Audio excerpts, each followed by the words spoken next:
Okay, we're on streaming on YouTube, we're recording. So I call the public hearing, the Town of Rochester Town Board to order. I apologize, I'm from home tonight, not from the office, so I have a stand-in flag. Am I pointing it the right direction or is it backwards? It's backwards. Thank It's you. backwards now. You had it right Okay, with the camera, it was throwing me. It seems backwards to me. there. Okay, thank you. I pledge allegiance It's to the flag of the United States States of America and to the republic Republic for which it stands, one nation, under under God, God, indivisible, indivisible, with with liberty liberty and and justice justice for all.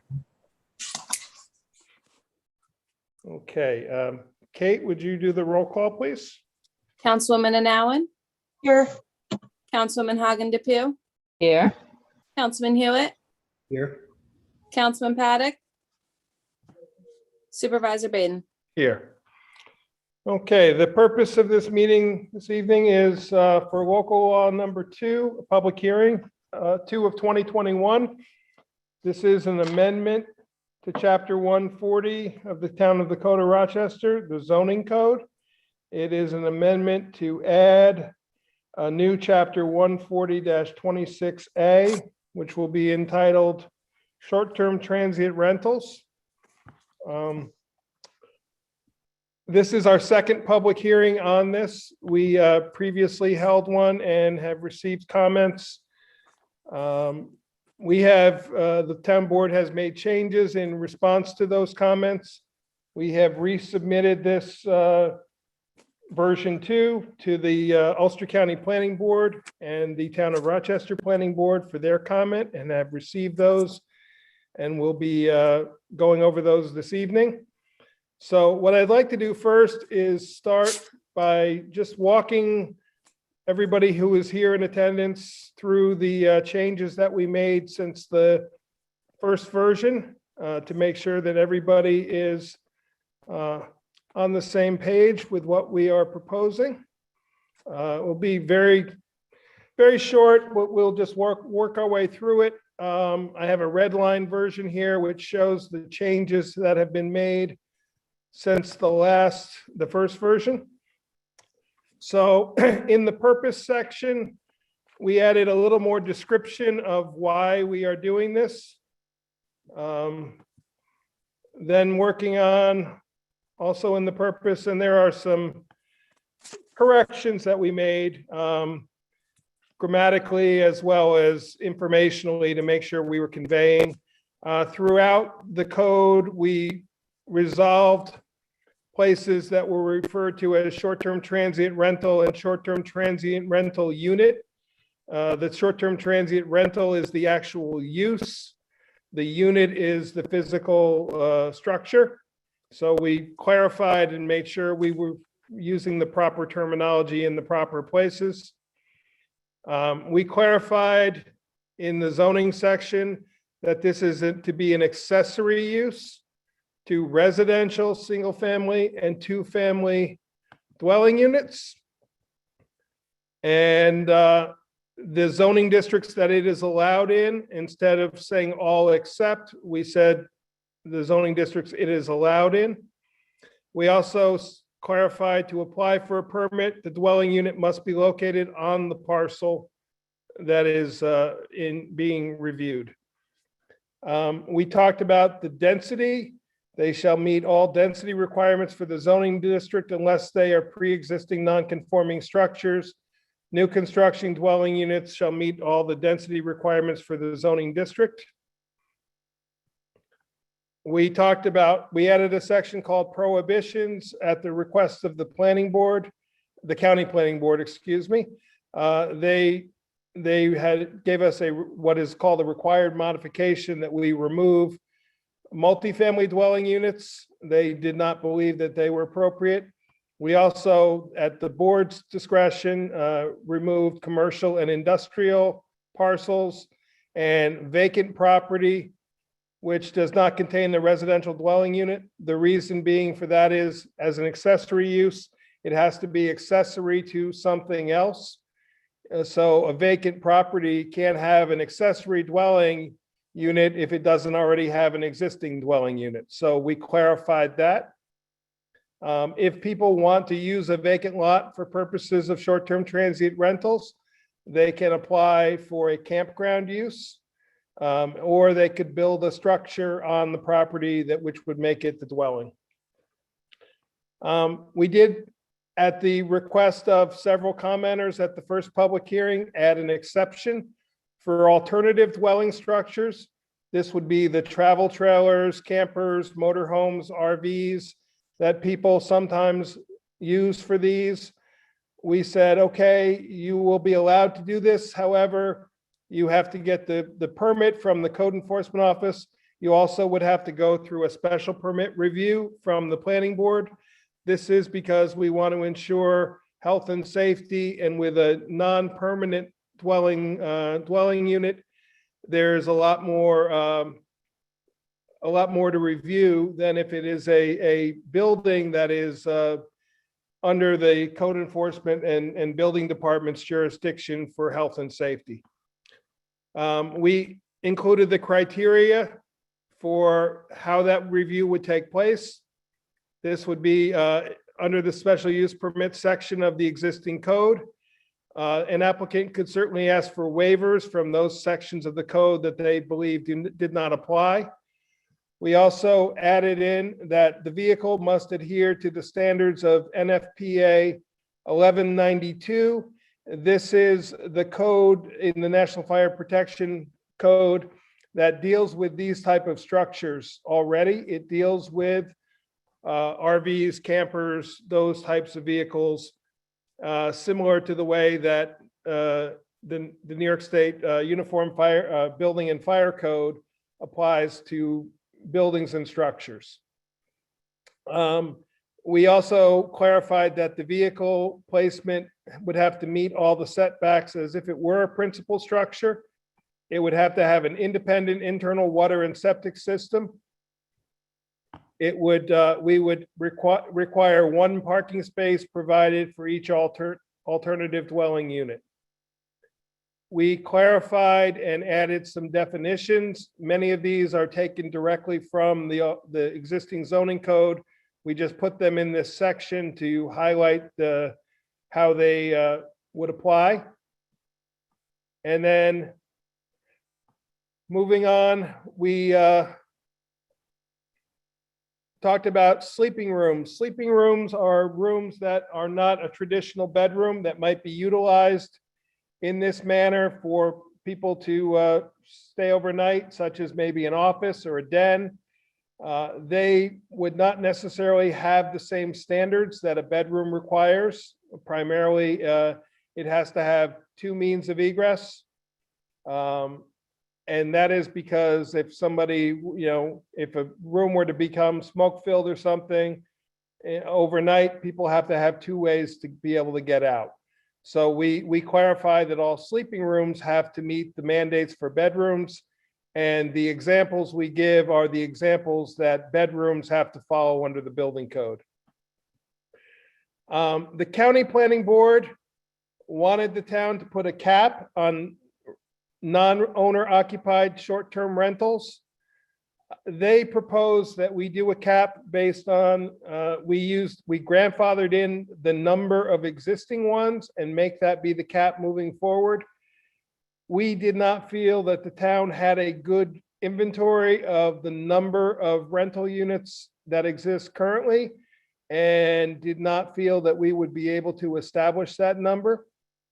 So we are proposing that we establish that number as 2% of the total number of residential dwelling units, rounded to and that would be established by the assessor at the annual assessment roll, which takes place July 1st.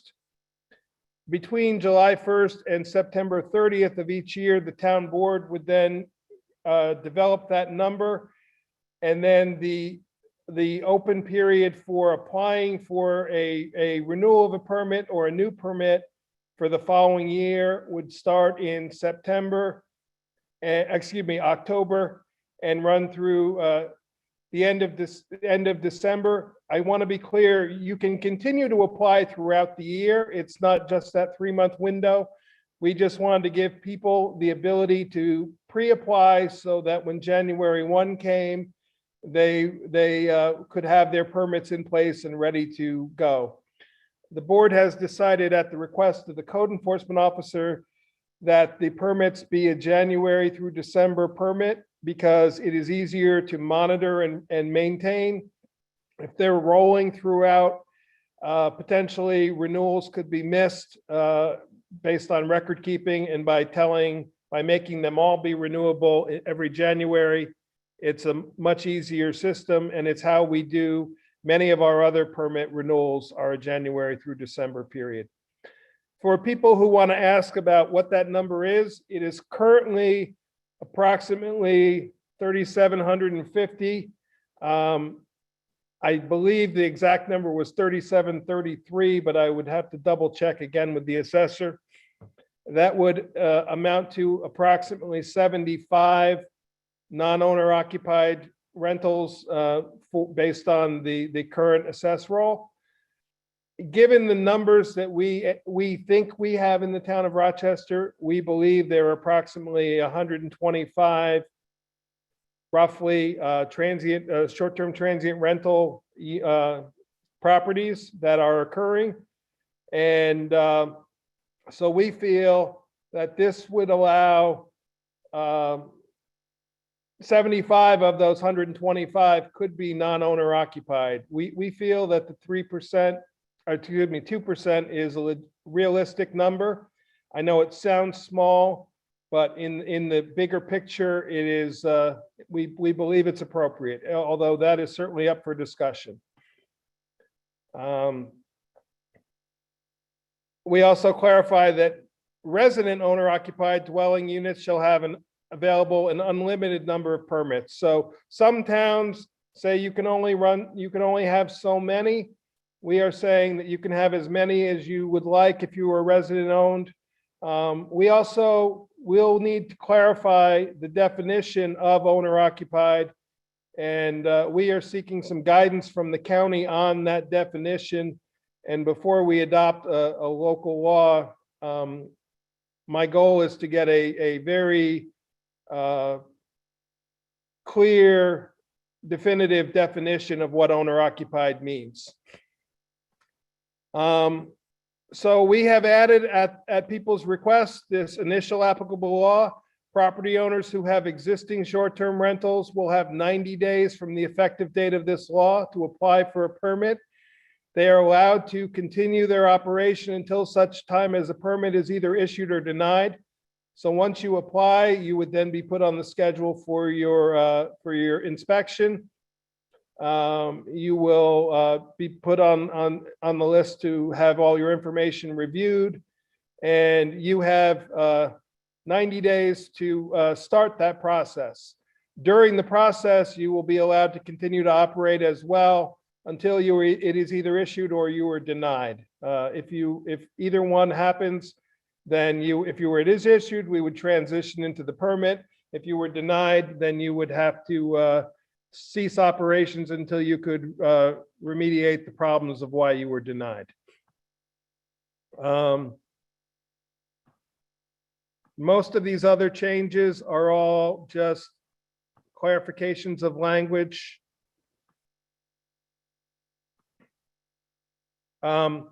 We did remove, at the request of people, the water and septic. We requested that the proof that the septic system had been pumped within the previous 3 years. We removed that. We are saying that a new permit application either has to have documentation from an engineer or a home inspector or the Ulster County Health Department stating that the septic and water systems are in working condition. That's all we're asking for. We have removed the 3-year pumping. We did ask for documentation and location of fire extinguishers in compliance with the building code.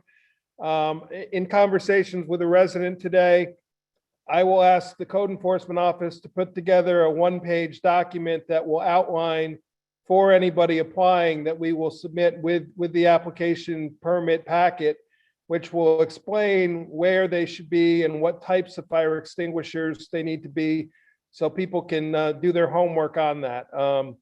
It really is a property by property case of where exactly it should be located, but certainly the types of fire extinguishers that should be in the kitchen, in the bedrooms, in maybe in the furnace room. I'm just thinking off the top of my head, but that we will detail all that so everybody knows what they need.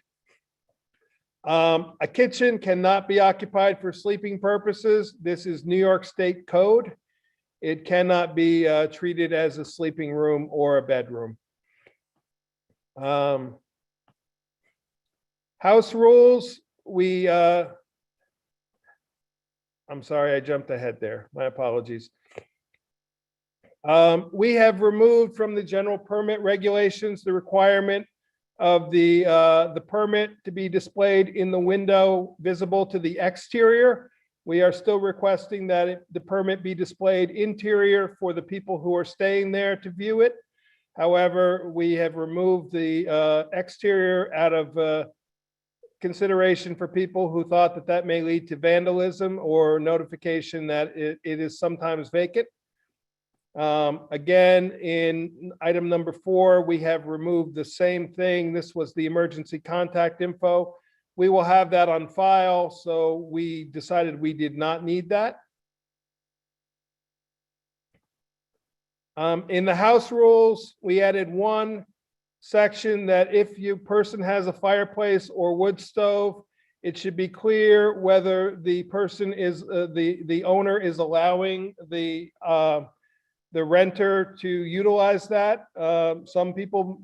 Some fireplaces are just for aesthetic view and you know, they're nice to have, but perhaps you don't want them to be used. So we're just adding in the house rules that should be clarified.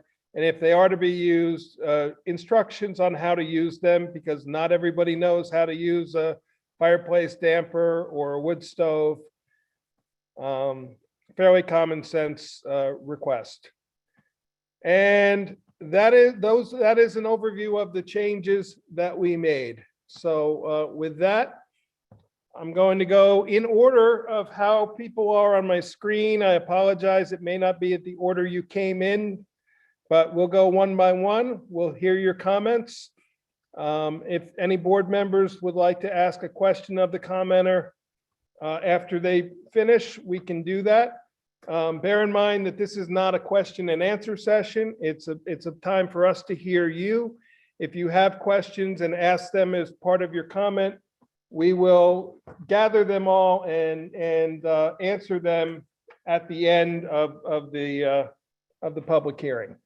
So with that, the first person I have on my screen is Wendy Hollander. So I'm going to ask you to unmute, and if you would like to tell us your comments, please. I don't have any comments. I just wanted to listen. I'm happy to hear you doing all this, but I don't have anything to say. But Okay, thanks. thank you for being here. Yep. Okay, next person I have is Emily Tillery, and I apologize if I pronounce anybody's names incorrectly. Hi there. I just found out about this bill like yesterday, so I'm trying to do my homework and catch up. I've been operating an Airbnb Plus in the area for about 5 years now. As mentioned in your guys' first meeting by someone, they had talked about how really, you know, in order to get to the level that is really required to get guests in the area, you do have to be attentive to the majority of the things that this legislation is calling for. So all in all, I think it's a good thing. There are a few concerns that I have, being that, you know, I've been doing this for 5 years-ish. And, you know, we try to do everything by the book. We've registered with Ulster County Department of Finance. We pay occupancy tax, which that may be a way that you can get a better count. I know their audit was done maybe about 2 years ago, so I'm sure that there's been properties that have slipped through the cracks since then. But, you know, we're logged with them, and I really would like to see a level of kind of grandfathering, I guess you could say. You know, 75 properties seems extremely small to me, especially for those hosts that have been doing everything they can to work with their neighbors and keep everybody happy, and, you know, keep the guests and everyone around the property happy. We've done all we can for that, and we maintain very good and close relationships with our neighbors, and they help us out, you know, to get the snow plowed and stuff like that. So I do think it's a really positive thing, having Airbnbs in the area. I definitely, like, you know, someone mentioned, like, we bring business to like the goat petter operations. We bring business to the restaurants. We bring business to all sorts of things in the areas that I think would truly be in jeopardy if the number of rentals were limited. I host an interesting property. It was purchased as a dwelling unit, but it is like a small home. It's a lofted space. It's a studio that can accommodate up to 6 people. I don't know if we would have to make changes to that, but normally we only host 2. So, you know, some of the things in here, I would need some weird clarifications for my particular space, as I know a lot of other people have concerns as well. You know, like, our kitchen is in the area with everything else. So how would that affect us? You know, this little statement about the kitchen. One of my main concerns is the timeline for this to be enacted. We have been extremely busy and booked up. We used to use this property pre-COVID as our own getaway as well. But we decided to dedicate this space to allow people to escape the city. So we haven't been able to use it personally for our own use since COVID started. It's just a decision that we made. So, sorry, I don't know where I'm going with that, but basically we're fully booked. Like, one night a month might be open, and we follow all of the cleaning protocols and everything in between. But my concern would be, even with a 90-day period, it's going to be a real struggle for me to get, you know, a sewage inspection, a fire inspection, a permit, you know, all these. I haven't reread the new bill well enough to know really how many inspections you're asking me to do. But I know that it could really be a struggle for me to find days available to be able to do that within, say, a 90-day period. I would actually ask for like maybe even a 6-month period. Like, say we you know, put this into effect, like maybe it doesn't start until January next year. I don't know. It's just an idea. We're very booked out, and we are trying to bring business to the area. And it's going to be difficult with like a 6-month booking window that's almost fully booked out at this point to find time to have these people come in and then also potentially make repairs. Yeah. And just besides that, I mean, for the smaller properties, I'm happy to comply, but it is a concern to the costs associated with so many different inspections. And I don't see that published in any of the laws, but I did listen to parts of the planning workshop in December, and know that you guys have that schedule established, but it doesn't appear that it's been made public yet. So I'd be interested to know what some of the fees associated with all the permitting and inspections are.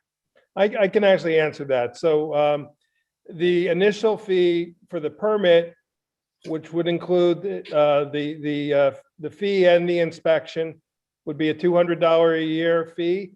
And then the renewal, the inspection, the permit would be good for, we set the permit for a 2-year period, but you would have to have an annual renewal of the inspection. So the inspection would be, the second year would be $100.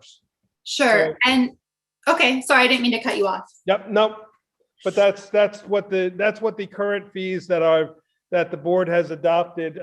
When we first discussed this, we did not have those fees established. That has since been established. Okay, now say, as I said, my space is kind of odd and, we purchased it, did some very light renovations. So I guess my concerns would be, it passed, the basic building code inspections when we had someone out from New York's, for the home purchase, for the lending. Yep. So my question would be, if there was just a random weird quirk because of the classification of my space and I needed to make an adjustment, would I have to repay a certain amount? And would there be a grace period in allowing me to make some of these changes? There is, and that is included in the code. Okay. Rather than get into detail, if you fail your first inspection, you are allowed to make changes and come back.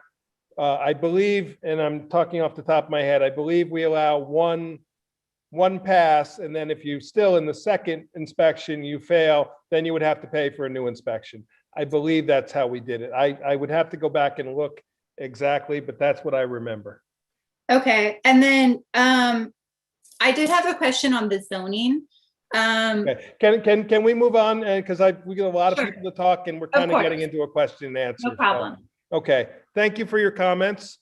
We'll go next to M. Erskine. I apologize. I just have the first initial, so. Yes, hi. We sent in our comments in a letter, so I think you'll probably be reading them at the end. Our concern is about the Tenter and other Airbnb campsite rentals that have cropped up literally on both sides of our property. And so we're concerned about that and being included in these guidelines. But we've outlined it in the letter. Okay. Okay, just to confirm, did you have that letter on your list? Because I Yep, did. she emailed me back today that she had received it this morning. Okay. Oh, it came this morning. Okay, great. We have it then. Thank you very much. Okay, great. I don't want to take up the time. Appreciate it. Okay, next is Elizabeth Zeldin. Hi, I actually had more of a question than a comment. It's general though, it's not specific. So, Okay. when is the application going to be live, and where would it be found? Sure. So once the process is, the town board is going through the planning and review period. We're taking comments. We will continue working through this process. Once the town board adopts the local law, the town clerk then transmits it to New York State, and it gets filed with the Department of State. The date that the State Department receives and accepts it is the date that it would take effect. We might consider putting a specific date when we adopt it in there to make it easier for everybody, because obviously you don't know when the state accepts it. That is why we added in this 90-day grace period. So from that day that's accepted by New York State, for the next 90 days, everybody has time to get their initial applications into the committee, to the code enforcement officer. We would most likely, before we adopt it, we will have a form made up already, ready to go. So there won't be a delay. And then once that 90 days, that's just to file your permit application. Then it will go through the review process. You will still be allowed to continue operating during the review, during the inspection. And it's until you're either approved, in which case you then are up and operating, or if you're denied, then you would have to stop. Although as I said, we do have a stipulation in the code that allows you an opportunity to remediate any problems and get re-inspected. So it's a bit of a hard answer to put a real specific date on it, because it's all very fluid as to depending on when the law is adopted. Okay, can I just ask one quick follow-up question? Is this like a first come, first serve thing? I mean, I'm a little bit terrified about the 75 versus 125 discrepancy. Sure. I can tell you, the previous speaker spoke about the number, the 125 that I quote. The county has less than 100 in our entire town, and that is both owner and non-owner occupied. Bear in mind, the 75 is only non-owner occupied, and the board will have to make a decision on what is owner occupied versus non-owner occupied. Potentially, and I can't say for sure, but potentially second homeowners may fall into that classification. We would have to decide how we determine that. So hopefully that will alleviate some people's concerns. And that 2% is also a fluid thing. We may change that 2% based on this feedback and these comments. Got it. In that case, can I make a comment that second homeowners should be part of the, should be considered? Thank you. Okay, thank you very much. So the next person I have on my list is Valeria. Yes, thanks. Can you hear me? Yes, we can. Hi, I just want to applaud the town for considering resident owners and their need for supplemental income. I've been a resident of Ulster County since 2008. I bought my first and only home in 2017. I rely on the Airbnb supplemental income of my house to make necessary repairs. I bought a fixer-upper and I effectively would be shut down if these regulations pass because my home, which passed inspection, has a cesspool. So I'm currently in the process of building a new driveway with the support of the Airbnb income. And I feel comfortable I can meet the parking regulations because of that, but I wouldn't be able to afford upgrading to a septic system this year as well. And I have an average of 4 people on the weekends during the season in spring, summer, and autumn, late spring through autumn. And I Airbnb 2 of the rooms. Sometimes I rent 1 room and an Airbnb 1 room. But that income, it's not a lot, but it's enough to afford me these repairs. So I just want you to know that it doesn't make sense to me. I'm not sure what the rational reason is for requiring a 3-bedroom home, which would have a household size of 4, to have a septic system when my home passed inspection. And as a resident, I wouldn't need to upgrade to a septic system. So I'd like some answers on that. So the answer on that is, as long as it passes Ulster County Health Department approval, there is no requirement. A cesspool can be your septic system. Okay, that's great. Because I did talk to the Ulster County Health Department and they said they would not inspect it, but I would have to get a professional engineer to inspect it.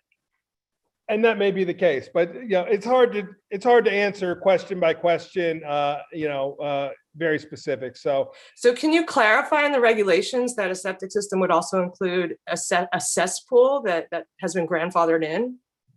Yes, that is a septic system. If whatever Ulster County Health Department classifies as acceptable for a dwelling unit, that is the septic system. Septic system does not have to be a septic tank. It just has to be a means of dealing with waste without it, causing damage to either the environment or other properties. So. Okay, well, I'd like to recommend that the town be clear that a septic system in the definition would include a cesspool and other systems. Because I've spoken to some septic system professionals who say that a cesspool is not a septic system, and that may be my own ignorance, but I'd like to make sure that the code is clear.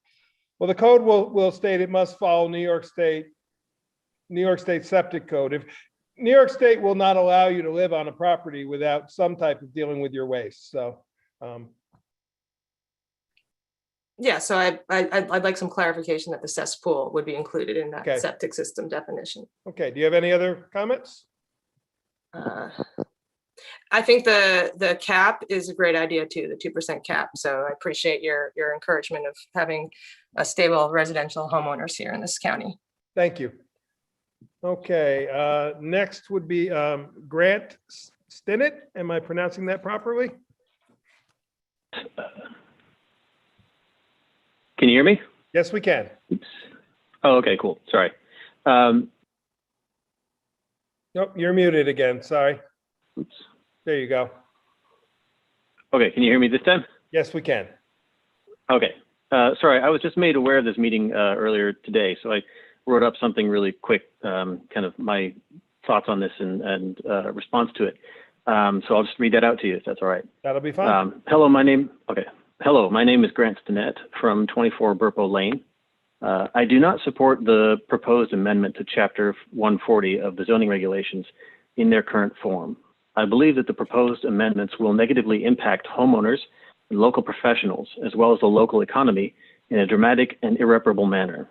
I believe that putting a limit on and requiring permits for short-term rentals does not mitigate the, quote, potential health, safety, and quality of life detriments to the community, end quote. Furthermore, I argue that free market short-term rentals in Rochester directly improve health, safety, and quality of life in the community. For example, if we limit and regulate short-term rentals in Rochester, this will negatively affect real estate values because it will make many potential buyers look elsewhere rather than deal with the regulations and the process of acquiring a permit prior to purchasing a home. This means that every neighbor on my street will lose equity in their homes because the market value of their homes will be lower, simply because there won't be as much demand. My neighbor, Jeremiah, who's been living in the same house for 15 years, whose house might sell for $350,000 today, will not be able to sell for that much in a year if this amendment is passed. And many new homeowners who might have bought property in the last year with a desire to escape the city will find themselves upside down in their mortgages because real estate value in Rochester will have gone down because we purposefully sabotage the market with this regulation. As for the potential health and safety concerns, as a person who runs a full-time Airbnb myself, I know for a fact that any rental property that is unsafe or unhealthy will go out of business and the rental listing will be removed. Airbnb has stringent rules about about continually receiving excellent ratings from guests, or they simply remove your listing from the platform. In a free market, short-term/vacation rentals are self-regulating because they're in competition with each other. Short-term rentals in the area and so they are motivated to provide good experience and maintain their property. Sorry, I think I might have hit a typo in there. In fact, if anything, full-time short-term rentals should be encouraged over their part-time counterparts because the incentive to maintain the space and the neighborhood and to be a good neighbor is more important for full-time operators. They have more invested. For example, we paid more than many others could on our private road to resurface the road because it was important for us that we have full-time easy access to the house. This cost was within a month of us purchasing our house when others had had the use of the road for decades. But it was still worth it for us to be supportive to everyone on Burpo Lane. In the proposed amendment, there are references to existing zoning codes and density, and it's stated that short-term rental owners should follow these rules. I believe that whether a homeowner rents their property privately, rents their private property or not should have no effect on how much they follow the rules. Everyone should follow those rules for the safety and respect of others in their community. That is, after all, what laws are supposed to be for, helping define what is right to do with regards to respecting each other's lives and property. I believe the attempt to regulate Airbnbs and other short-term rentals goes well beyond simply making sure no one is encroaching on other property rights or the pursuit of happiness, but ventures into micromanagement and intentional sabotage of private enterprise. If every privately owned short-term rental property should be inspected every year and have government-mandated house rules, then why should that not apply to every private home? In my opinion, implementing this kind of invasive policy not only intrudes on the private domain, but also puts us on a slippery slope that we may not like seeing the bottom of. I believe that the increase in short-term rentals is a good thing for working men and women, and so do most of the people that I speak with in the blue-collar industries. We spend tens of thousands of dollars per year hiring local professionals to help with our Airbnb.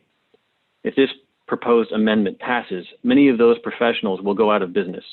Johnny, our cleaner, will have to travel further from home to work and won't be able to maintain the number of clients he currently has. He won't be able to continue to employ his daughters in his family business. Michael, our handyman, won't have enough hours to work to pay for his rent in his new apartment that we just helped him move into. Scott, our plow guy, Augustin, our plumber, Chuck, our contractor, and Roberto, our landscaper. All of these people need our business and businesses like ours. as well as a thriving and growing local economy. If you kill or limit small businesses like ours that some people have been working to build for a lifetime, the fallout will be massive. And if you stop the future growth of this industry, then all the people entering into these respectable blue-collar fields will not be able to thrive because there will be no new job opportunities. To summarize briefly, I believe that the proposed amendment to Chapter 140 regarding zoning regulations for short-term rentals will be detrimental to the community and to the local economy. Not only that, but I would be sad to no longer be able to work with Johnny, Michael, Augustin, Roberto, Chuck, and Scott because of these regulations. I would be sad not to be able to dream of doing even more work together in the future with another property. And I would be sad to see the town of Rochester turn its back on so many homeowners and short-term rental operators who have come to love this area. Thank you very much for your time and consideration. Thank you. So we'll move on to the next. Megan, I have Megan BW. Hey, excuse me, Megan Brenway, 8 Chipmunk Hollow, Kerhonkson.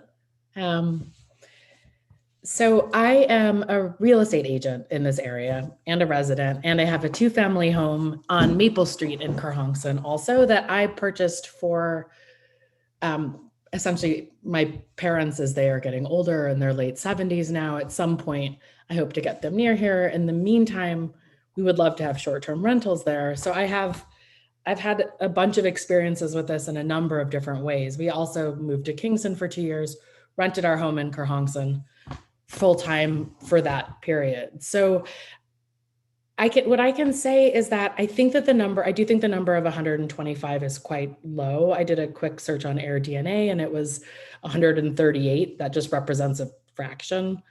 I think that having the second homeowners be counted as owner occupied in some sort of would reflect something that's more similar to what's being done in a lot of other towns. And I want to make sure that people see that the second homeowners also love this area and are really committed and are really involved in this area. Not everybody, but having an Airbnb doesn't make that difference or not, I don't think. The people that we work with are so excited to be here and frequently are actually not here for an occasional weekend, but are able to be here half time and hope to be able to stay that way after the end of the pandemic because of remote work.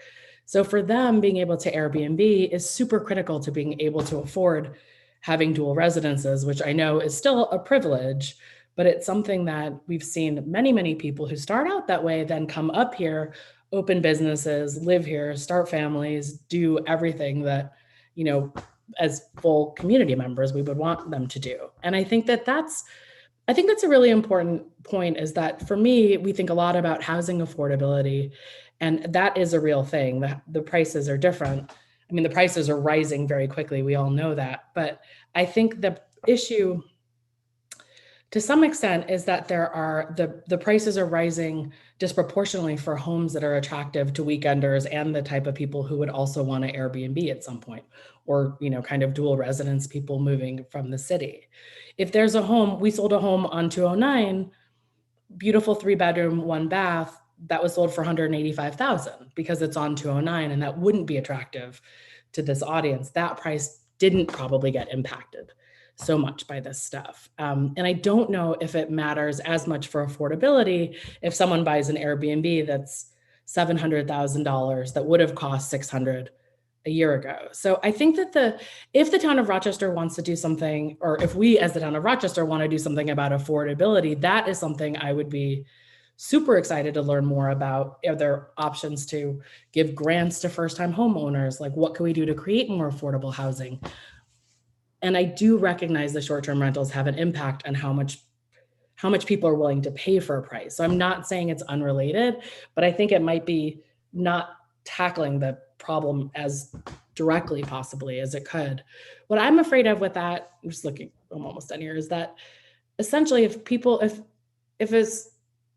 there's such a small percentage of people who can Airbnb when they're not using the home, that essentially would leave you with actually the really wealthy people who could afford to have a weekend home that stays vacant the rest of the year, which to me is like just about the saddest possibility, versus someone who's going to be full-time. And as someone who, when we lived in Kingston, we rented our place out in Kerhonkson, the memories that people made, the experiences they had were unbelievable. And I was spending all the time talking to them about what hike they should do and what's the best time of day to do Verneuil Kills and what do I like at the Kerhonkson Diner. It's not just, it supports local services and local businesses. I know we know that, but it also, I don't know if the town should care, but it also is really important to the people who come and spend a shorter amount of time here. And there are no other real options other than Airbnb, except for now the Starlight Motel. So I think that's, I think that looking at what some of the other towns have done,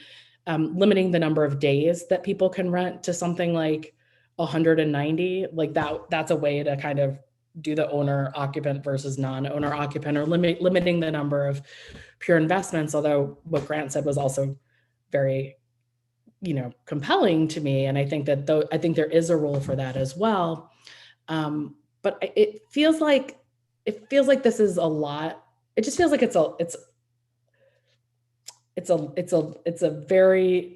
law that I think it would be hard to imagine what an impact it would have on the real estate market in this area. And people will absolutely look elsewhere. And that's fine. That would positively impact the affordability. But again, if it may not matter as much if the $700,000 buyer decides to look in Marbletown instead, I don't think that helps us with the actual housing affordability problem. So that's what I like to say. So my plea is just to consider raising the cap, thinking about the owner occupied, maybe start to speak explicitly about how people who are here part-time or dual residents can be more a part of the town. Can I ask you? Yeah, thank you. I was gonna ask if you could kind of wrap it up. So thank you.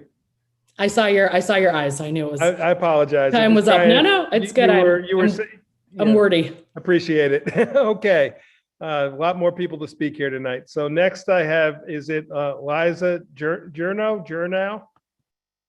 Yep, you got it totally Okay. right. Thank you. So I have to say that I am at my house probably half of the year, and that's a week or two a month, depending on the month, and then the rest of the time I'm renting out my house. And to back up what other people have said, I'm sending people into town, to the restaurants, to the pizzeria. I'm sending them on hikes. They always want to know what's local and great to do. I'm sending them to all the farm stands, and they're really supporting the area. As well, they're supporting me because my industry has taken a hit in the last year, and to be able to afford and keep the house and the people who help me maintain the house who live locally, I also depend on that money to make improvements to the property and to employ people who live locally. So as somebody who's not 100% of the time at the house, it's important to me that I really love my house and I take great care of it, and I'm there as much as I can be, but to be excluded as a non-resident when I consider myself really a part of the community feels a little bit alienating after I've been at my house for over 15 years, So I would request, it does seem to me like the numbers are kind of fuzzy, and it really, for Airbnb, we're paying an Ulster County tax for the rentals that we do. So there is someone in the government who's keeping track of this and who has an accurate count, because they're collecting money on behalf of the state. And I think that it does sound like a really low number of houses or properties as far as how many people are renting out on Airbnb. And I think an accurate count is really would really honor what people are bringing to the community. And I think it's important to get the facts before we move forward and limit the amount of people who can have Airbnbs. That's it. Okay. Thank you. I will clarify, the number that we are speaking about is the number that was provided to us from Ulster County. So. Okay. I think that, if you go onto Airbnb and you enter the zip code, you'll see how many houses come up or properties come up. And yeah, there are many double and triple listings though. So somebody would have to weed all those out. So, okay, do you have anything else you want to add? If not, we'll move on to the next person. I think let's get someone to weed those out. Thanks. Thank you. Next is Erica, and I apologize, I'm not even going to attempt your last name. I'll let you tell us. Hello, Mike, I spoke to you earlier today. Can you hear me okay? Yes, we can. Yes. So I called earlier because it's the first time that I joined the calls and I had 5 million questions. So I didn't want to ask them all here. But I was very encouraged after speaking with Mike because I did get the sense that he was going to consider second homeowners as permanent residents, and this is very important, especially to me, at being a full-time owner resident since last year, but it was not the case before. So what if I am to spend 50% more in the city? Doesn't make me a resident anymore? So I have many questions in that aspect. So it would be important to have the clarification. And also, I understand the cap and the number 125 has been provided by the county, but this number sounds extremely low to me. So I think we can talk about maybe getting a more specific number and think on a way to understand what the number is.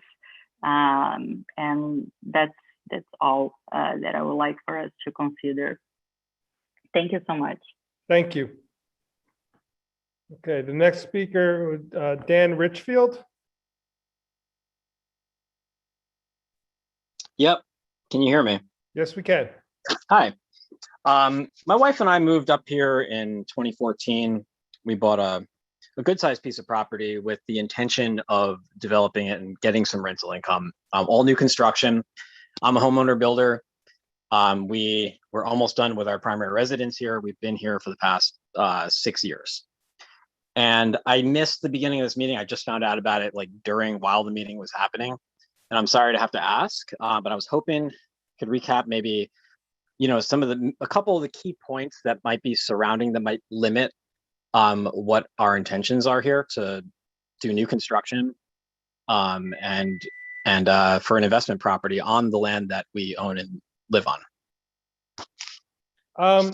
Sure. Actually, Dan, if you would let me go through the rest of the speakers. And then for people who joined late, I'll do what I did at the beginning of the meeting, which is to walk very quickly through the red line code, which shows the changes from the previous version. I believe, if I remember correctly, you spoke at the first public hearing. Is that correct? No, I did not. Okay, your name was familiar. I don't know why then. Okay, but what I'll do is I'll walk through that again once we listen to all the speakers. I just want to be fair to everybody. And then I also just want to mention, Mike, that we've been having some meetings about this for a few months, and you can always go to YouTube for some old information. Very good point. Very good point. All the previous public hearing is available online on YouTube. So, okay, that's all I have names for. Now the rest I'm going to have to go by phone. These are phone callers. The person who is 917-968. 6853. Would you identify yourself?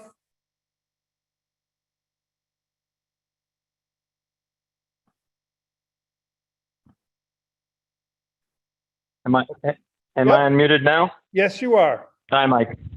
It's Michael Coleman. Hi, Michael Coleman. One thing I just wanted to say here, I hear what everyone's saying, and I agree with a lot of the points that are being made. I think they're great points.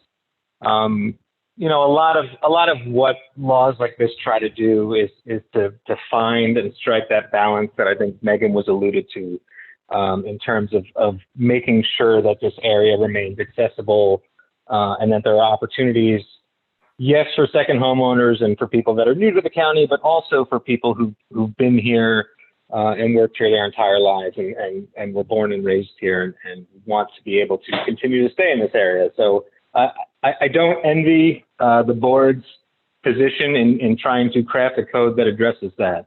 But I do think it's important that both of those voices are heard. And I know we're hearing from a lot of people who are involved with Airbnb here, and they're making great points. But there's a large contingent of other people in the town who are full-timers here, who also probably have some concerns about rising home prices and all of that. I do really like Megan's idea of looking at being more flexible in terms of what is considered owner occupied. I think a number of nights per year might be a good way of finding balance there. I think the one thing I would say to people who are concerned, I think, Mike, you actually made a good point. These things can change, right? This is, no code is set in stone here. This is an initial take on this, and this is part of the process of making that code. And it can be changed a year from now, 2 years, numbers can be adjusted. This is an evolutionary process. One question I had or suggestion, whenever the cap is established, I wonder, how do you ensure, or are there ways to ensure that opportunities for people that are new to the county that may not immediately be aware of the process can ensure that the whatever designated spots there are not immediately grabbed up by the same people? I wonder if we might want to consider something where there's a pool that's held in reserve every year where you can do first come, first serve, and then there's a certain percentage of those that will be opened up for potential new applicants through a certain period. And then if those don't get filled up, it can go back to first come, first serve, just so that the people who have the means or the ability to necessarily, some people are talking about how much time it takes to get inspections and coordinate all this stuff, just so that everybody has kind of a fair shot each year to potentially get their permit if they weren't able to get it in the previous year. That's all I have. Okay, thank you, Michael. The next speaker is also by phone. Area code 908 is the start of the phone number.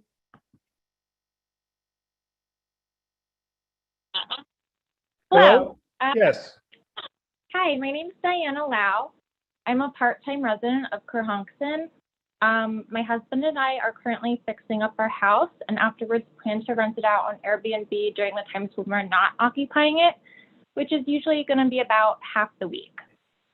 I'm concerned that the number of only 75 non-resident short-term rentals is too low. It's going to knowingly put people out of business and financially hurt people who've already invested in the area. As a host who loves the area and wants it to thrive, I'm super willing to support local businesses and have good communication with my neighbors and be really active in the community, even though I only live here part-time. I think that's a thing that a lot of people similar to me who are hosts have in common.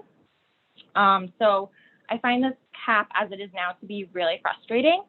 I'd like to second the sentiment that a few others before me had to please consider second home properties as resident owned. Okay, anything else to add? Nope, that's it. Okay, thank you very much. And then I have the caller at 845-537 is the start of the phone number.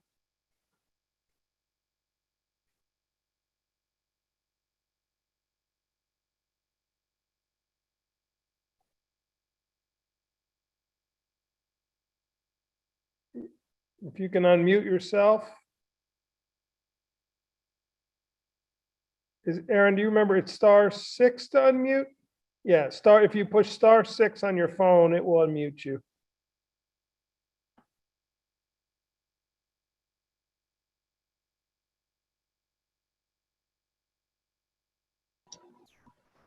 Maybe they have no comment, Mike. Yep, maybe. Okay. Is there anyone who is in the meeting that I have not called on to speak? I believe I have now gotten everybody.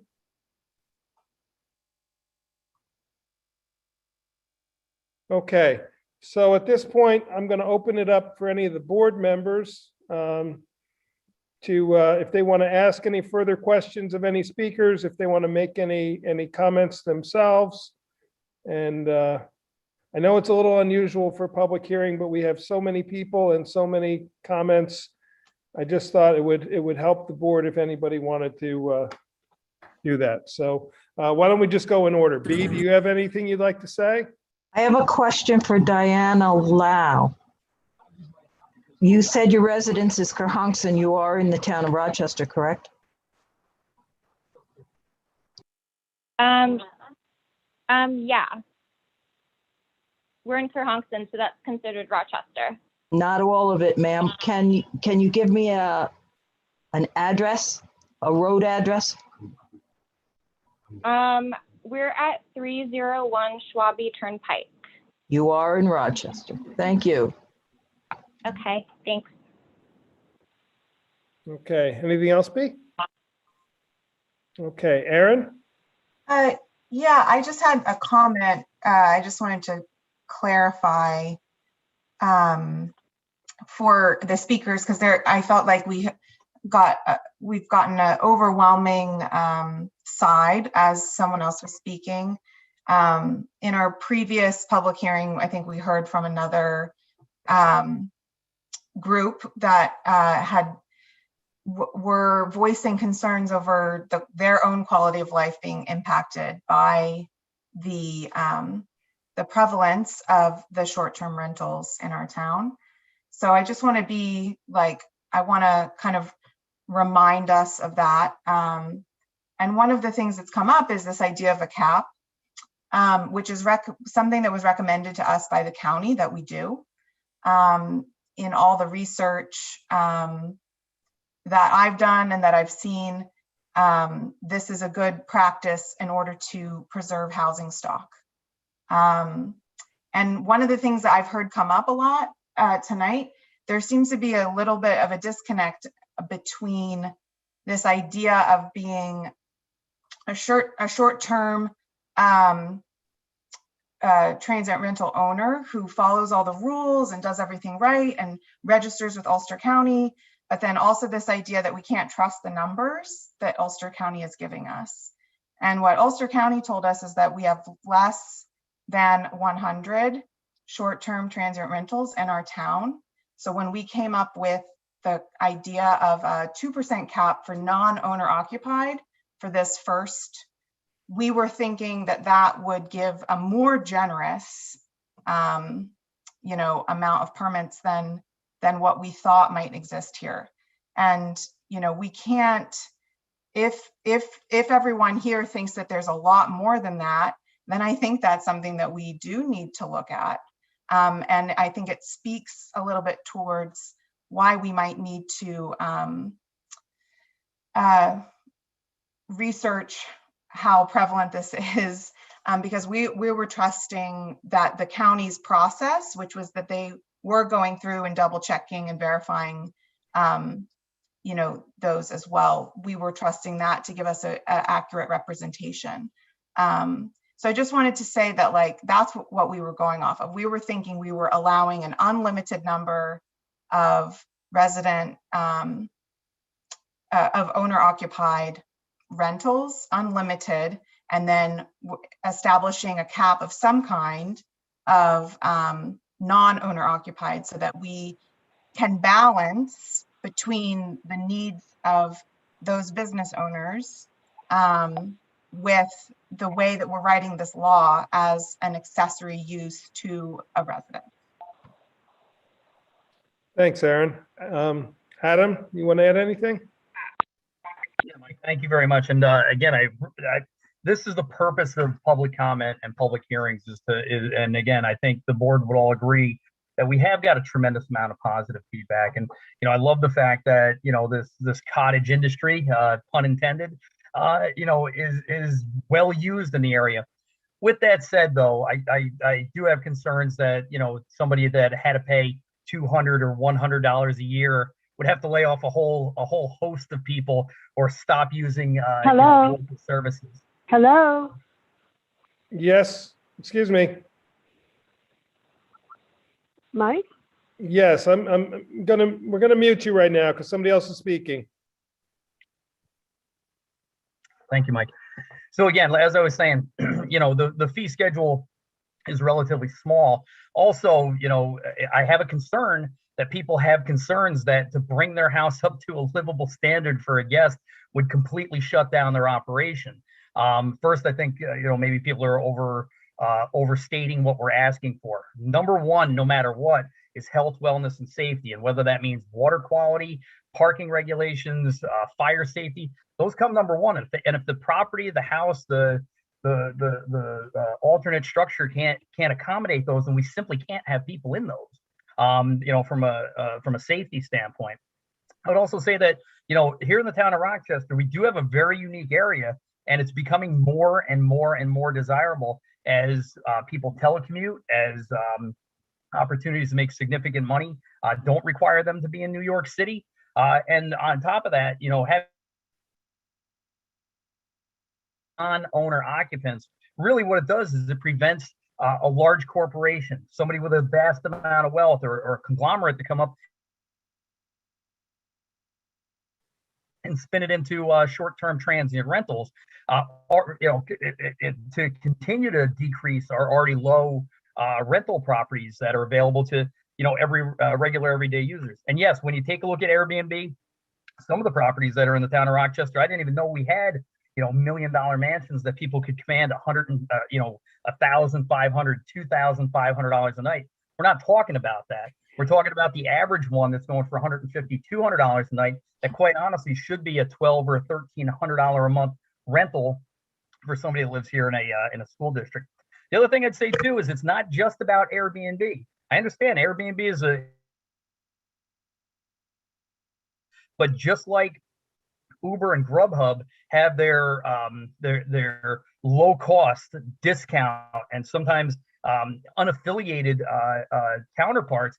Again, this is short-term transient rental. If Airbnb is doing everything that they need to do, then honestly, you have no worries. But again, if you're putting a property on a Craigslist, if you're putting it out on some other thing that hasn't even been invented.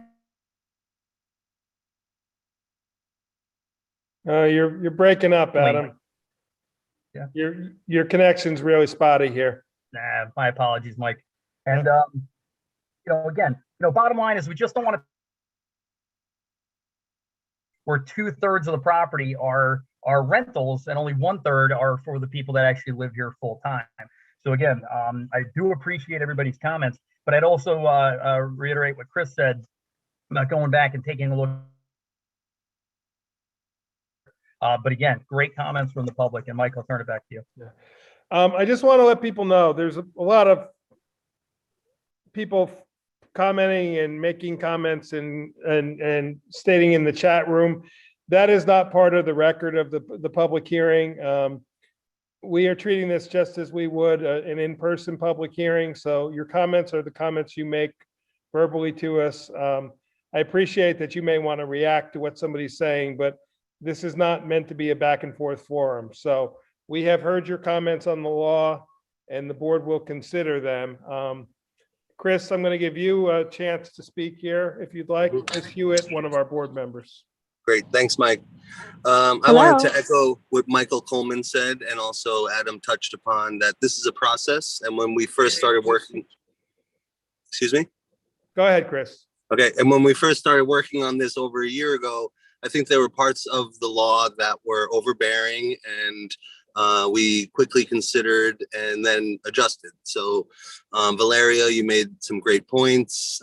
Grant, Liza, Dan, you're all helping us evolve a law that will work for everybody. So it's about the balance between the complaints, but also the success of our town and a future economy that works for all of us. So we really appreciate all of your comments. Feel free to give us more emails or comments, and we will take all of that into consideration.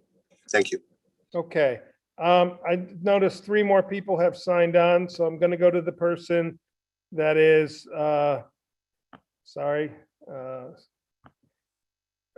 537-9445. Hello, Yes, is that, Mike. This is Elaine Laflamme and Robert Anderberg. We have been trying desperately to get into this Okay. forum, but unfortunately, we're a bit Well, thick-fingered. However, you are- if we can speak now, You are on and you can speak, yes. thank you. I'm going to give it to Robert first.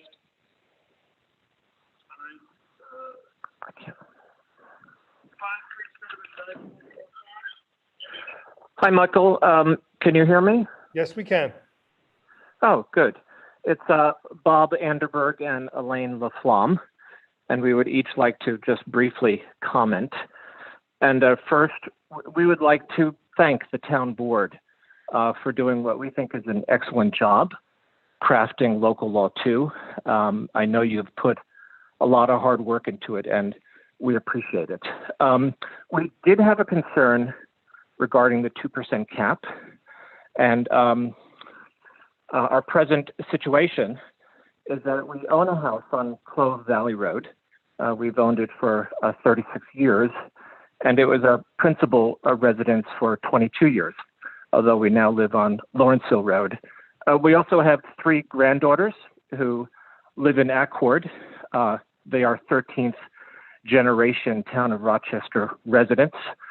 We would very much like to hold on to the house on Clove Valley Road until they reach adulthood. And if they wanted to give it to them. Not being able to engage in short-term rentals because of the 2% cap would make it difficult for us to hold on to the house and give it to them. And, we would very much like our granddaughters to live in the town of Rochester. We would urge, as a potential solution, that the 2% cap be applied prospectively. That is, the cap not be applied to existing short-term rentals, and understand that we thoroughly agree with the policy goals that you're trying to effectuate, which is we agree with the goal of home ownership in the town of Rochester. We just want to craft a solution which would allow us to hang on to this home and give it to one of our grandkids. And I think if it's okay, Elaine would like to briefly speak as well. Is that okay, Mike? It's okay with me. Okay, here she is. On speaker, so that I've been watching you all night long, and when it came my turn to speak, I wish I'd been able to join by Zoom, but I don't know how to do that. I wasn't sent the whatever you need to get into a Zoom. So we've been switching between the phone and watching it on Zoom. So, and always afraid that I was going to miss my turn to speak. And so I have to listen to the comments. And I have to say this has been it's been a very important public hearing. I have wanted to put my 2 cents in, and it's been difficult to split my attention like this. So you'll bear with me if I repeat some of the things that people have said. In any event, I did, when I was listening to Bob, he mentioned that we were trying to keep the Clove Road house for the girls. And it brought to mind what Adam Paddock had said about rentals. We did try long-term rentals. And the first time, first of all, they didn't cover the costs of the house. By the time we paid taxes and insurance and fuel and things like that, we were in the hole. So we were basically subsidizing the rentals, which is kind of a hard thing to do, but we did it because we really, really love the Clove Road house. So in any event, the first time we just had a hefty cleaning fee. The second time, we only had a couple of $1,000s in damage. The third time we went long-term. We tried short-term.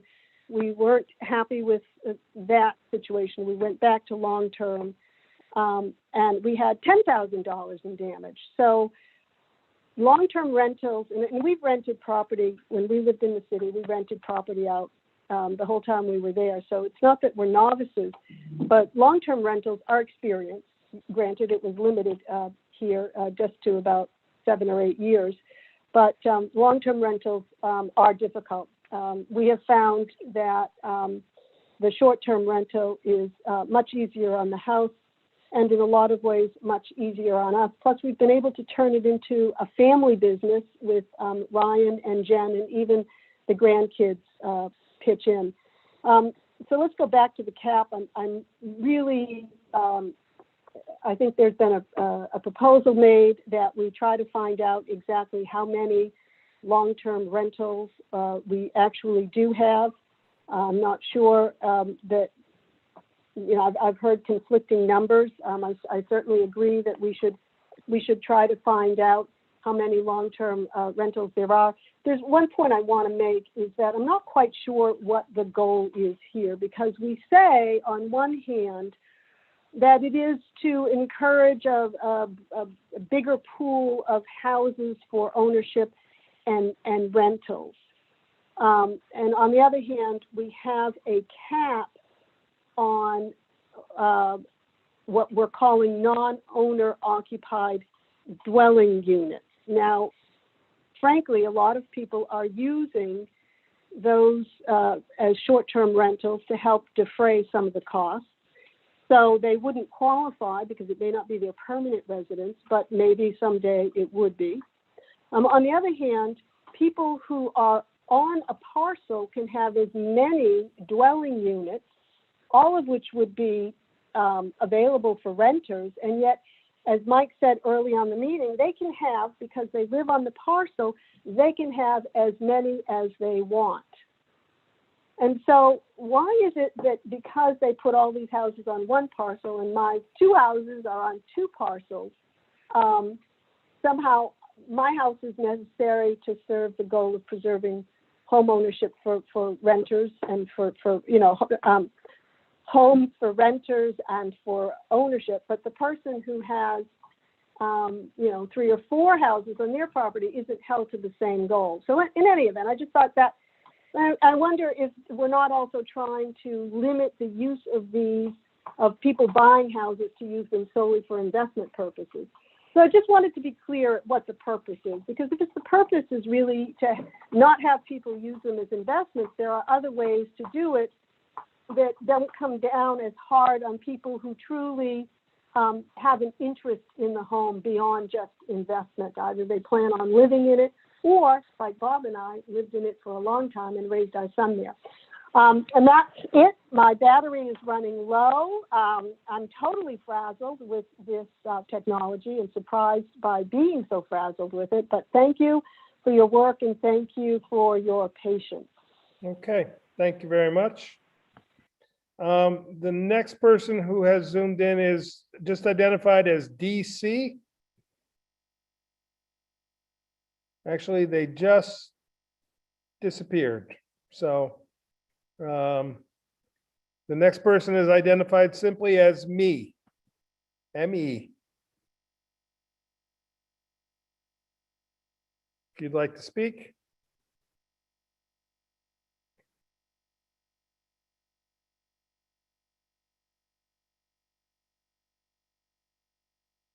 Okay. Person identified as me. *6 to unmute. Yeah, I don't think they're on a phone because it looks like they're on a video on a computer. So. Thanks, Mike. Yeah. Okay, we will move on. I'll assume that they are not wanting to comment. So that is everybody who has commented. I'd like to address a little bit from the county's perspective. In many municipalities, they are crafting short-term rental laws which will not allow any short-term rentals to take place in non-owner occupied. The county is in a significant housing crisis for affordability of houses. While I understand that people would like to purchase things for investment strategy, those houses go away from being available to the people that are the workforce of the community, the contractors, the people that do the cleaning, the plumbers. If they don't have a place to live, then an affordable place that they can afford to live in, then we have achieved a tourist market, but we don't have a community anymore. So I'm not saying one is more valuable than the other. I'm just stating that this is the counterpoint to why the non-owner occupied is of such great discussion. The county originally proposed that we have none, then they reneged and or changed their opinion and said, okay, grandfather it in by the number. I will tell you the last number we got from the county of short-term rentals in the town of Rochester said we have 39. The 100 that I was using came from 2 years ago. I know a number of people have said recently Airbnb has started collecting.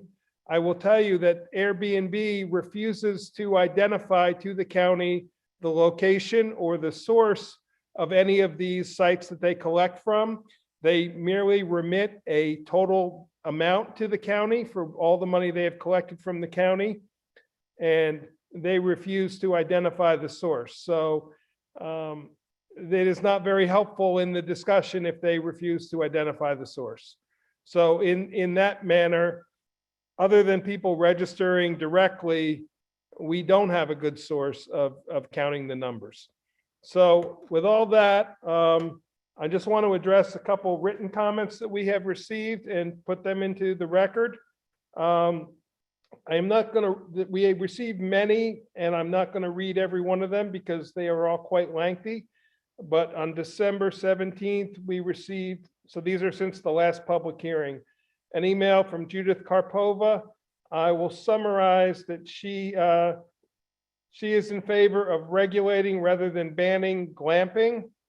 That's what she talks about primarily, and she talks about rental camping on properties. And she talks about some conditions that could be imposed on that. I will say that all the town board members have been provided these comments. We received a letter from Steve Fornell. I don't have the date here. He remarks that the proposed code is very well thought out and comprehensive effort. And bear in mind that some of these were probably from the original proposal, not the modified. He also points out that under the code, short-term rentals are not currently allowed in the town of Rochester. And as a legal use, they're not listed in the schedule of district regulations. My opinion personally is that it is not necessarily, our code does not say that if the use is not mentioned, it is disallowed. It says the town board can decide if the use is allowed or not, if it is requested to review a use. We have not been asked to review short-term rentals, but we are taking this up on our own. He also talks about the septic proof that's pumped within the previous 3 years, but we have removed that.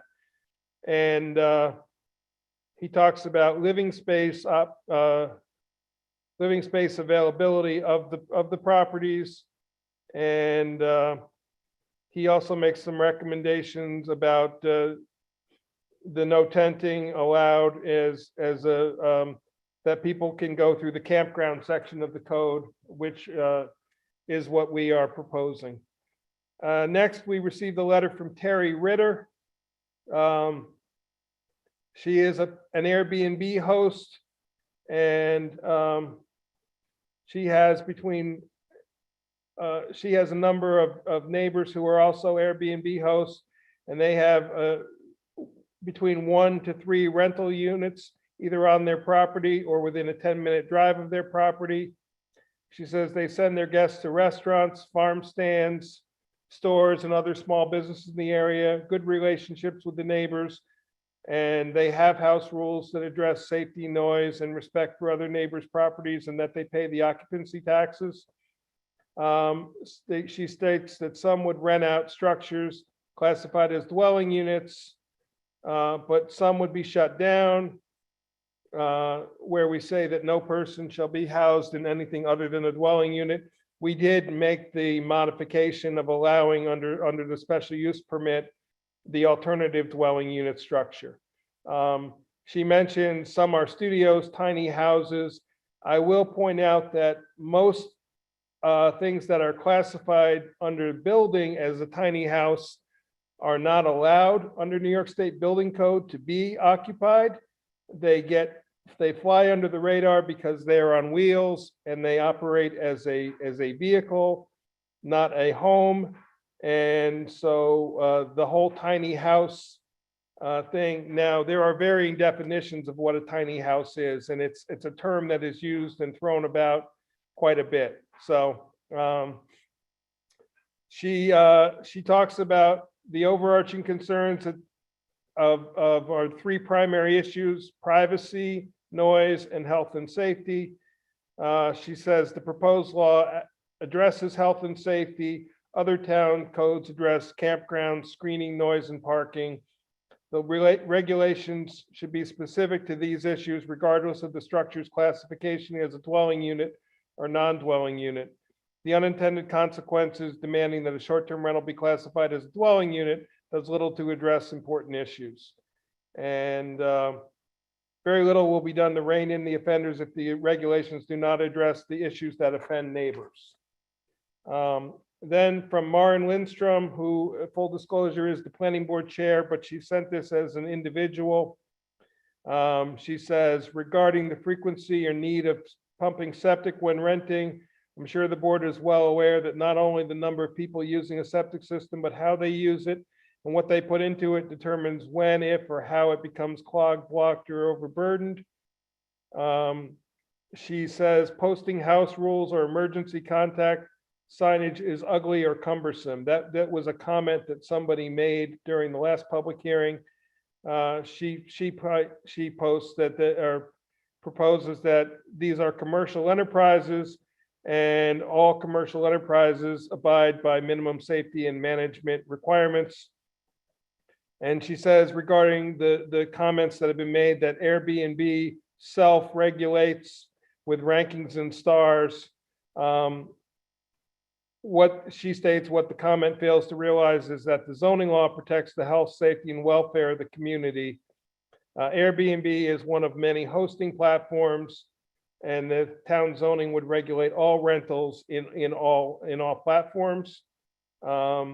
She goes on to talk about why she feels that this is the case. And I will add that Airbnb is a private company that the town has no control over. So while they may have ranking systems, the town has no ability to enforce their ranking system. We have no ability to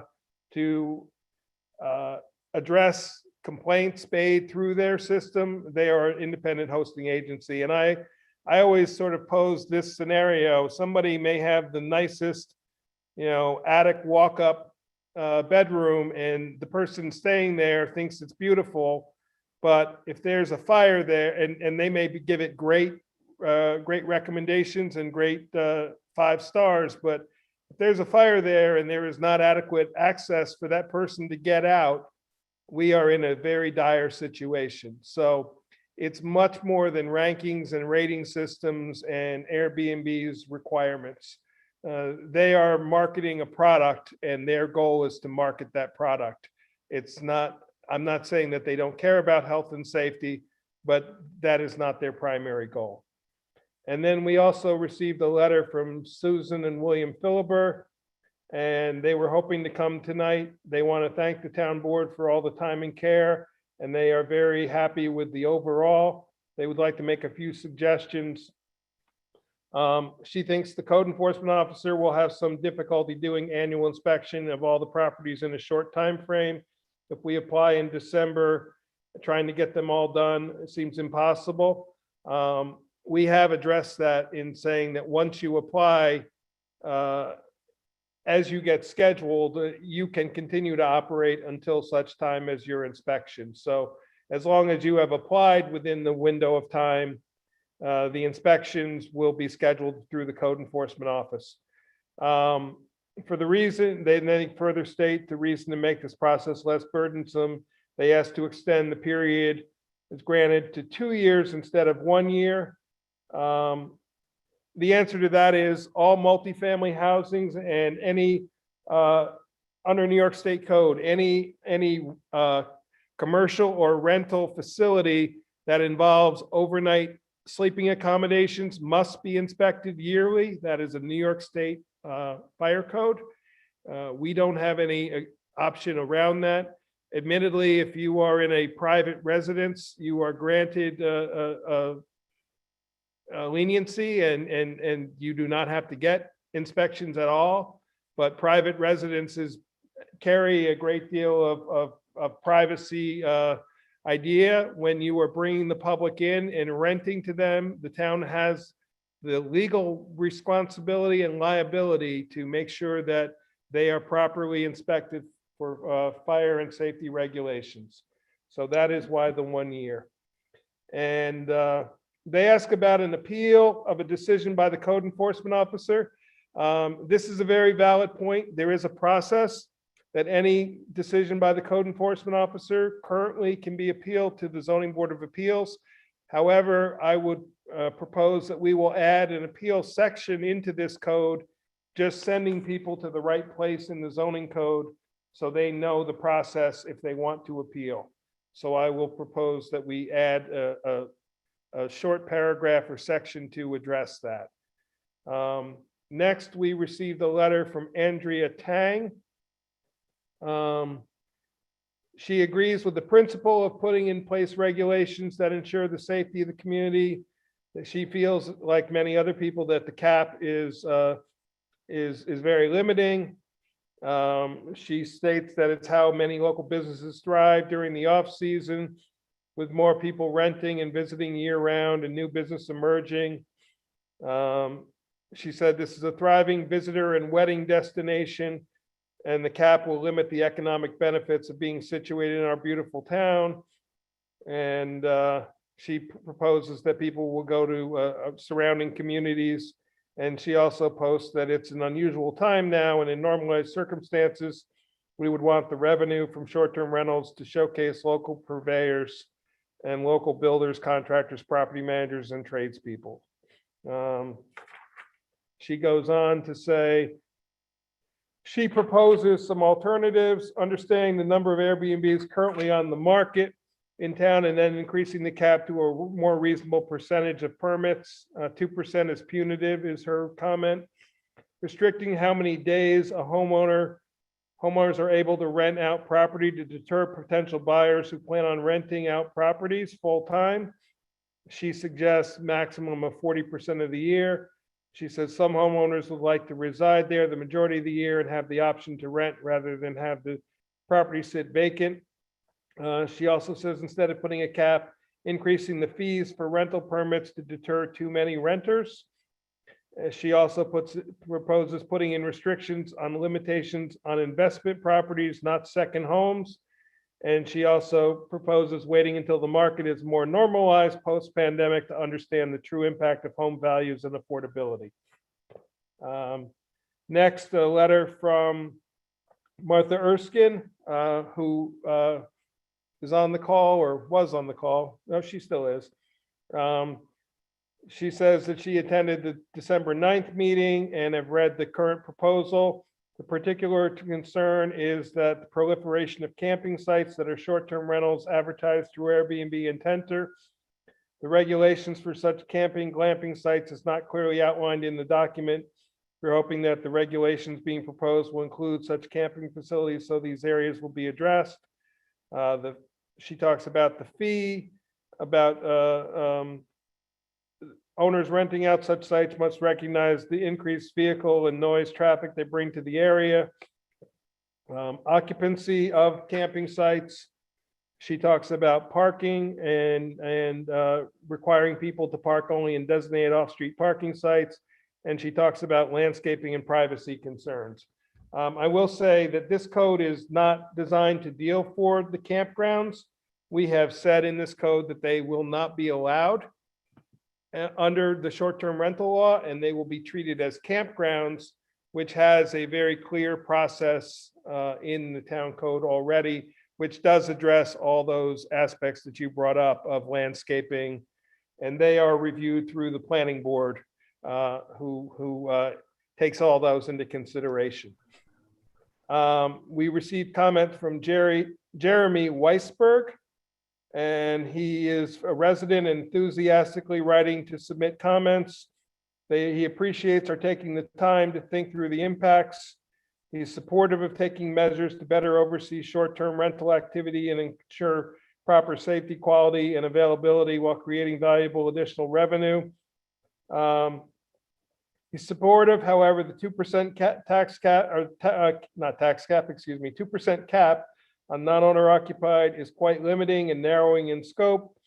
He talks about the beauty of the area and the region and how many visitors have come in the past 3 years. He proposes that this will push rentals into Olive Bridge, High Falls, Stone Ridge, Ellenville as a result. He proposes these considerations. We remove the 2% cap and make it an annual nightly usage cap of 120 to 180 nights a year. Remove the 2% cap will also eliminate potential favoritism, unpredictability, and administrative burden as part of the application. Residents listing their homes need the flexibility and visibility to do so and should not be playing a guessing game or competing every year when it's time to apply. He goes on to provide support for that statement.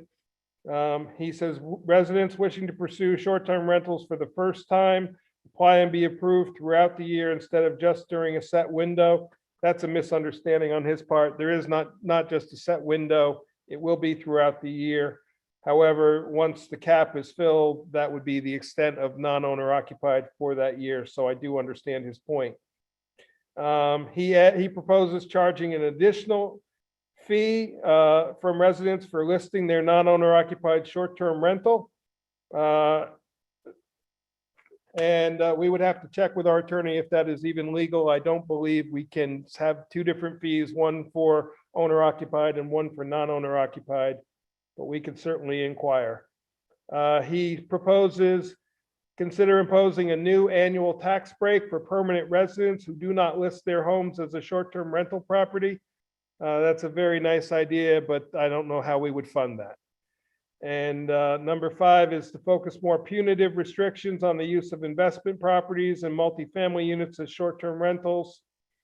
He states that second homes are still homes that residents live in, but can still fall under the definition of non-owner occupied. And then he also says impose a cap only on properties, the 2% cap, that are assessed by the town at values below 500,000 if the intent is to ensure affordable housing stock available for primary residents. So those are his suggestions. Next we have from Doug Jager. Says it's been a long, lonely year and exciting time when things go back to normal. He appreciates all the work being done. He has a question. It says shall not be permitted to be used for any commercial use or commercial event space. His question is, can they be used for film and photo shoots and also be used as a short-term rental at other times? Or he proposes, could we consider additional permitting to allow those other uses? We currently do have that. It's called a special events facility, and it could be done that way. Or the town could add a film and video and photo shoot code for use of properties. We currently do not have anything that regulates that. He also proposes setting a limit to the number of days per month the property could be used to limit potential aggravation for neighbors. And he says, with the Ulster County Economic Development spotlighting filmmaking, and he thinks these properties are well suited for this use. And he goes on to say, the cap, he says if 2% more or less than it, or is 2% more or less than the current number of owner occupied STRs, if less, could there be more clarification what this means to current non-owner occupied? Is there an opportunity for a distinction between owners who still live in town, not just on the property, versus owners who live elsewhere? And then we received a written letter from Robert Annenberg and Elaine Laflamme, but they have stated today very well what they also state in their letter. And we received this email from Emily Tillery, who I think is still on or was on. She is still on. And many of her comments are, she has made. She said, what's the timeline for requiring permits when the law is enacted? If applications are renewed in December, does that mean the first application is due in November? If the local law is passed, the application would be due in the 90 days after the local law is passed. And then moving forward, you can reapply as early as October 1st for the January permit. If repairs are required under the initial permit, is there a grace period? Yes, we allow you to make the repairs and continue to operate and come back with to be re-inspected. How many permits would be issued? We have addressed that was approximately 75 non-owner occupied. And they talk about the radius being 30 miles. They currently live in Dutchess County, 60 miles away, but have successfully managed our rental remotely for over 4 years without incident. The biggest reason we want somebody within an hour's of the town of Rochester is in that emergency situation. You can still run your rental from 60 miles away. We just need a point of contact closer by in the event of an immediate emergency, somebody who could get to us within and lives within 30 miles of the town. And that is for the an emergency contact situation. Then from the county planning board, we received a comment regarding the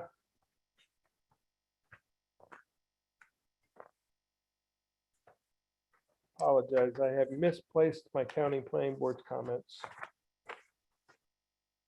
We essentially received a comment back, and it's what's called a required modification, which requires that the town board either adopt it or overrule it by a supermajority vote. And that is that we should remove the alternative structures. Here it is. I found it. My apologies. Required modification allowing alternative structures such as campers and RVs raises significant questions regarding access to water, sewer, opens up safety and quality of life issues apart from more traditional STRs, and further commercializes the aspect of short-term rentals. For these reasons, this portion of the revised law should be omitted in its entirety. The town should only allow STRs in buildings that have a proper certificate of occupancy and necessary health department approvals to be used in STRs. And also their original comment was about the establishing a cap, and we are again required to follow their original comment or to override it by a supermajority. The planning board has issued back a number of comments. It is quite lengthy, so I'm not going to read it all. The board members have it. They believe the alternative dwelling unit structures contradicts 14023, which is another section of code, and creates regulatory and management problems. They recommend elimination of the exception. And they say if we wish to have this exception, they should be held to the standard of campgrounds and RV parks. They go on to say why they are opposed to this. They ask us to clarify some definitions, clarify density requirements, clarify multiple permitted uses. They also ask us to clarify the special use permit review criteria for the alternative vehicles. And then they provide us with a line by line item of their corrections. So that is all the comments that were received. For those who wish, I will go back through the share screen again one more time. And then Mike, can I address something? Of course. A couple of things that were suggested were limiting the number of days. The 180 days is 49.3% of the year. And at 40%, as one person suggested, that would give everyone involved 146 days of the year to rent out their property.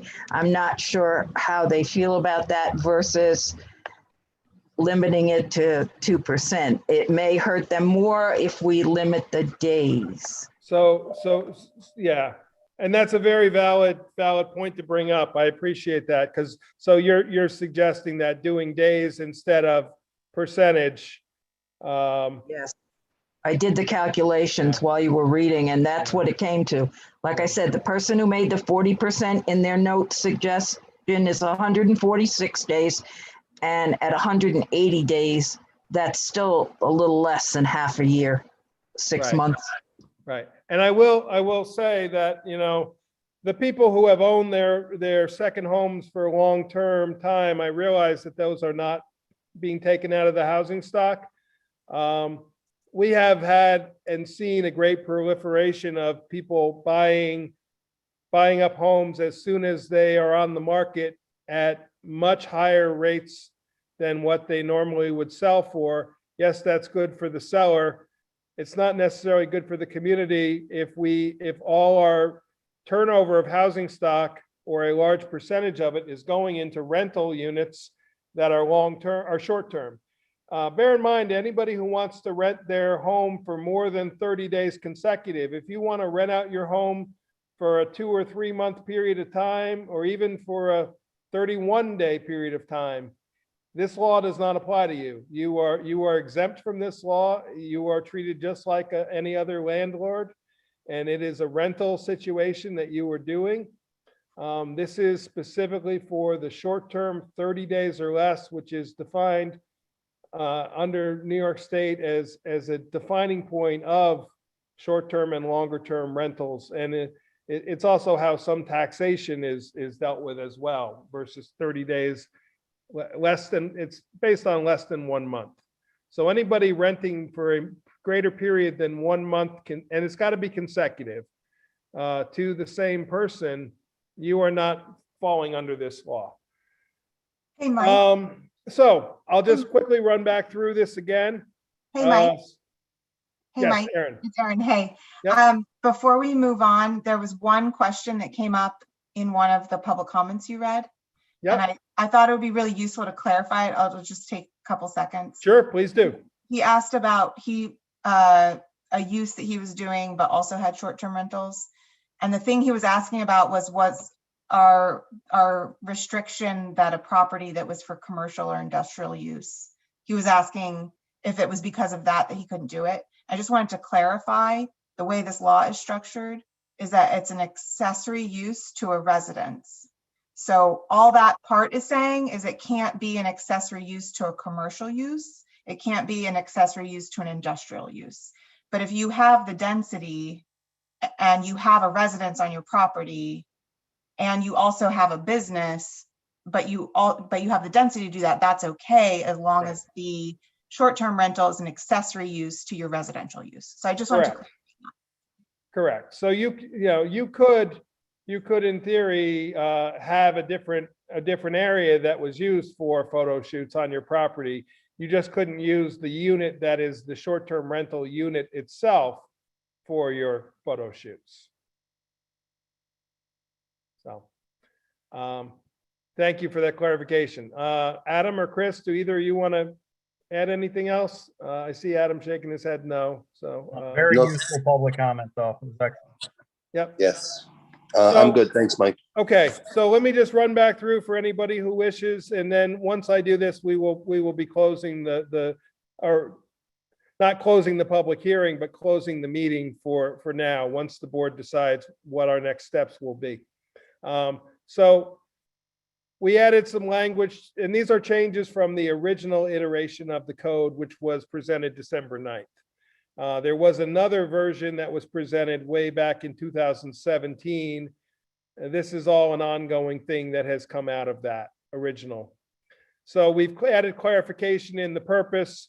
We've added a bunch of similar language, mostly as clarifying. The big change we've made in section C, the zoning, is that we really clarify it is an accessory use It always was, but now we are clarifying to residential use, single family and two family dwelling units. So if you have a residence or if your property is residential and you have a one family or a two family dwelling unit on your property, you can do this accessory use on your property. If you are in these zoning districts, the AR3, the AB3, the R1, the R2, the R5, the H, and the B. That is every zoning district in the town of Rochester except industrial and natural resources, which is our mining district.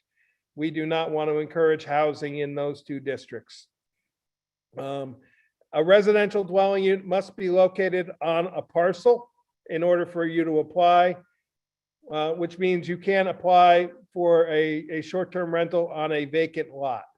The density, if you are building new, or if you have an existing, it must meet the density requirements for the zoning.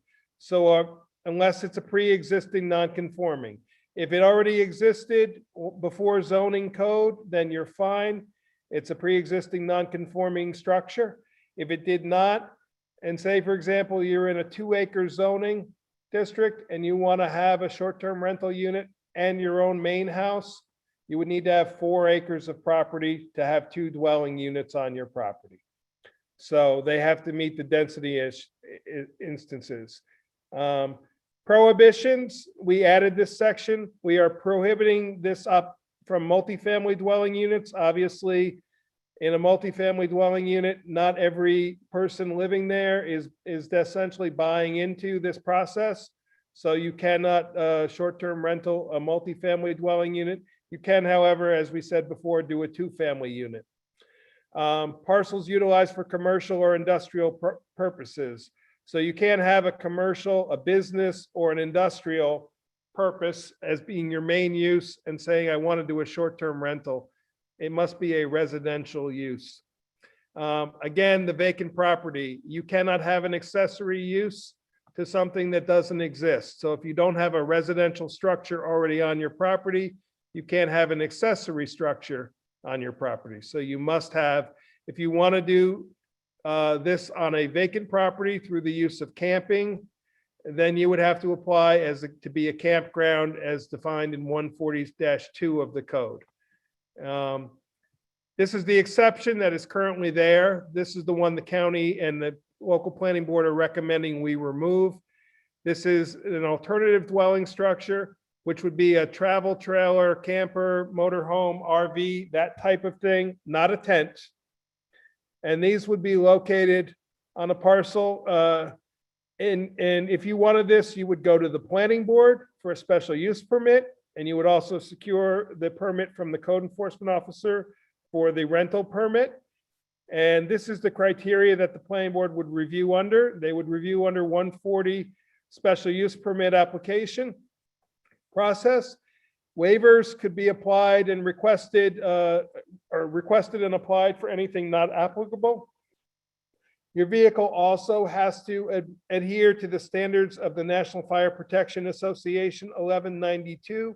That is the section of code that deals with these type of structures, much like the New York State Uniform Fire and Building Code is the code that the dwelling structures, permanent dwelling structures have to adhere to. Your vehicle placement would have to meet the setbacks of principal structures on your property, not accessory structures, though.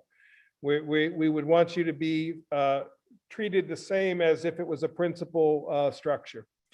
The vehicle would have to have an independent internal water and septic system.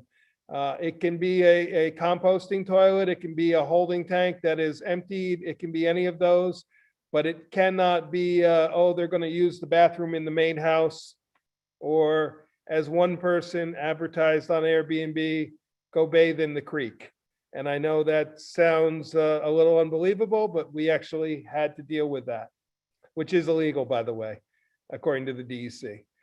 The minimum of 1 parking space would need to be provided for each dwelling unit. We clarify definitions. Many of them are taken directly from the existing code and just inserted into this section. we do say in here, a resident owner, and so a non-resident owner, according to this definition, that does not reside on the parcel of land as their primary residence. We do not define primary residence in this, and I'm going to propose to the board that we clarify that definition to either remove primary residence or more clearly define it, or to define the word primary residence.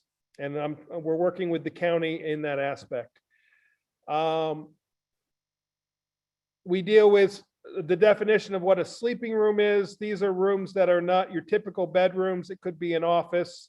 It could be, a study, a playroom, family room thing, where you might have people staying while you're doing a short-term rental. These need to be checked out to make sure that they meet the same fire and safety rules as a bedroom, because if people are sleeping in there with overnight accommodations, there are different standards for those rooms than if just rooms that you would occupy during day-to-day occupation. As is probably self-explanatory that when you're sleeping, there is more danger to you of something happening. Here we've established the cap. This is set at 2% of the total number of dwelling units in the town of Rochester as determined by the assessor as of the current assessment year roll, which is defined as July 1st, July 1st of each year. That is when the assessor determines the tax rolls for the year. We would use that number. We would determine between July 1st and September 30th, the board would set the number for the next year, and that next year number would apply, at least according to the way we have this right now. Resident owner occupied units would be available unlimited number of permits. Here we have qualified that your initial application, that you would have 90 days to apply, and you can continue operation as long as you have applied until a permit is issued or denied. We clarify some things about fees. We clarify things about applications. The water and septic, we have removed the standard that you have to prove it's been pumped every 3 years. You would have to, with a new application, get documentation from either the health department, an engineer, or a home inspector to certify that it's working properly. This may sound onerous, but it really is not. It's simply a matter of you have a licensed home inspector, a licensed engineer, or you get documentation from the health department saying that your current system is functioning. By septic system, again, as somebody asked, it is whatever the Ulster County Health Department deems as a viable and certifiable septic system. It does not have to be a holding tank system. It's whatever they will allow, we will allow. It's just documentation that it is functioning properly for the number of rooms, because these are based on number of bedrooms, not number of occupants. We are also adding a fire safety section where you will have to show us and show location and existence of fire extinguishers. We will do a one-page sheet that will help people understand what types of fire extinguishers should be in what type of room, like bedrooms versus kitchens, and where they should be located. And that will certainly help people know. We need a description of each room, and this is important. Under state law, no kitchen can be occupied for sleeping purposes.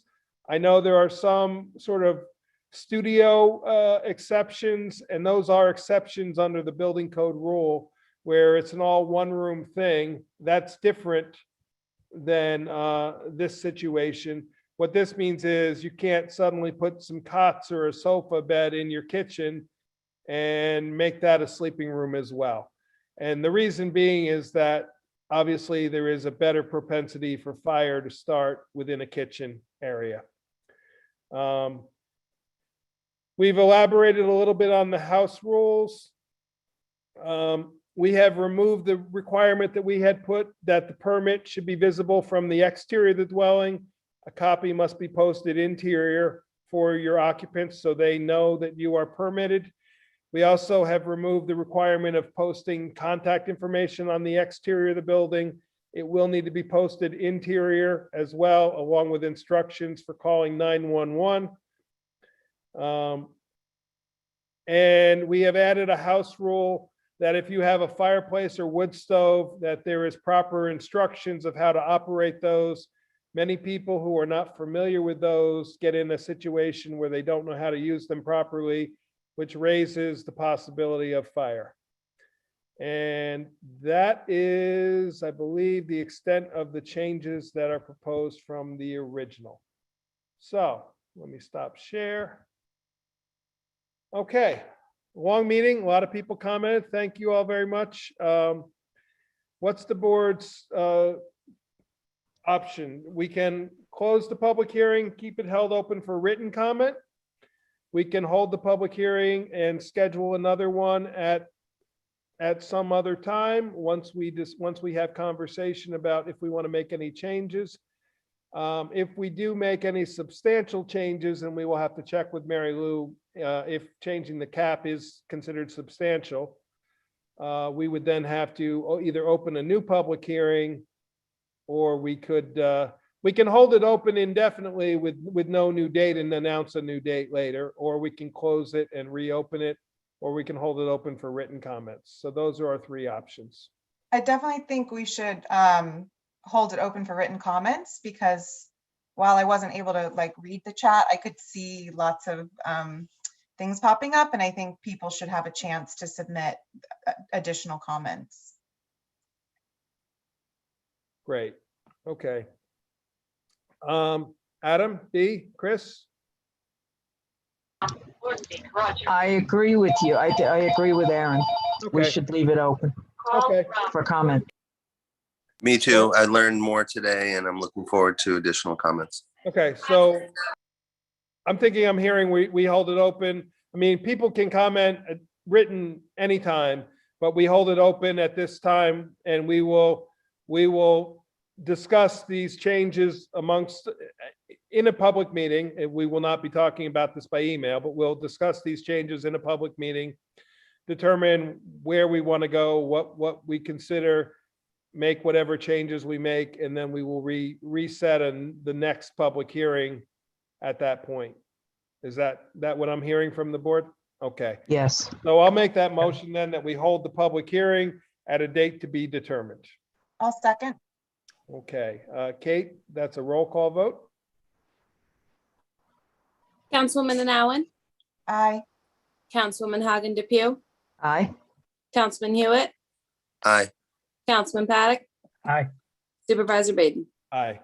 Okay, I'd like to thank everybody who came on, the people who are still on. Thank you for sticking with us. If you run into questions, feel free to email me, email any of the board members. It doesn't just have to come to me. Any comments you want to make to the entire board, if you make them through the town clerk, they can be emailed to her. And many of you have taken advantage of that. And I don't mean taken advantage, but I mean have done exactly that. She will continue to share them with us as they come in. And we will be having further discussion on future meetings on the town board. It's a possibility that we may be discussing this amongst ourselves. It will not be open for public comment. And that would be on March 25th is our workshop meeting. We do have a rather full agenda, so we may or may not. We may also schedule a special meeting for just the purpose of discussing this. So at this time, I can't predict when we will take these into consideration and discuss it further, but we will be doing that, and we will be reconvening a public hearing at some time. So thank you all, and have a good evening. With that, I'd like to ask for a motion to adjourn. Motion to adjourn. Oh, I'll second. Okay. All in favor? Aye. Aye.